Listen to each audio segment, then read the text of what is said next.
கண்டேன் சொர்க்கம் உன் உருவிலே, கொண்டேன் உவகை உனை சுவைக்கையிலே. சாவில்லா தேவன் போல சற்று நேரம் சிலிர்க்க வைக்கும் ஊறும் உணவமுதே. நம்ம தினமும் சாப்பிடக்கூடிய உணவுகளில் இத்தனை மருத்துவ குணங்கள் இருக்கா? நம்மளால் நம்பவே முடியாத மருத்துவ குணங்கள் காய்கறிகள். இன்னைக்கு உணவே மருந்து அப்படின்ற தலைப்பில் இருந்து உணவு பழமொழிகளோடு மருத்துவ குணம் மிக்க உணவுகளை பற்றி பார்க்கலாம். காட்டில் புளியும் வீட்டில் புளியும் ஆளை கொள்ளும். போன காய்ச்சலை புளியிட்டு அழைக்காதே. பொங்குற காலத்தில் புளி, மங்குற காலத்தில் மாங்காய். சீரகமில்லா உணவும் சிறு குழந்தையில்லா வீடும் சிறக்காது. எண்ணெய் குடத்தை சுற்றிய எறும்பு போல.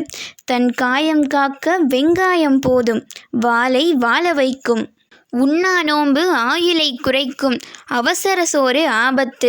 ஆரிய உணவு மூட்டு வலியை உண்டாக்கும். இது எல்லாத்தையும் சும்மா சொல்லுங்க நம்ம முன்னோர்கள். இன்னும் பல மருத்துவ உணவுகளை பட்டியலிடுறேன் கேளுங்க.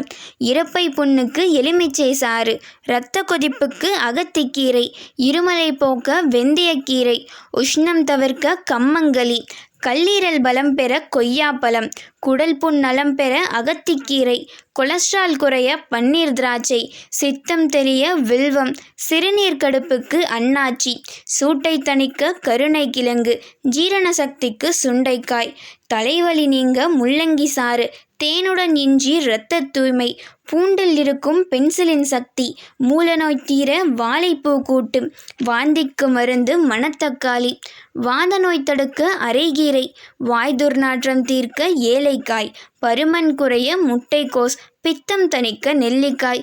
இன்னும் பட்டியலில் சொல்கிறதுக்கு நிறைய இருக்குங்க.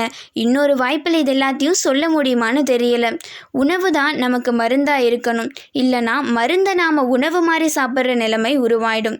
இன்னைக்கு உணவே மருந்து அப்படின்ற தலைப்பில் இருந்து உங்களுக்கு தெரியாத மருத்துவ குணங்களை தெரிஞ்சிருப்பீங்கன்னு நினைக்கிறேன். மீண்டும் ஒரு வாய்ப்பில் சந்திக்கும் வரை உங்களிடம் இருந்து விடை பெறுவது பாரதி பள்ளி மாணவி டி ஹரிணி 12th M10. நன்றி, வணக்கம்.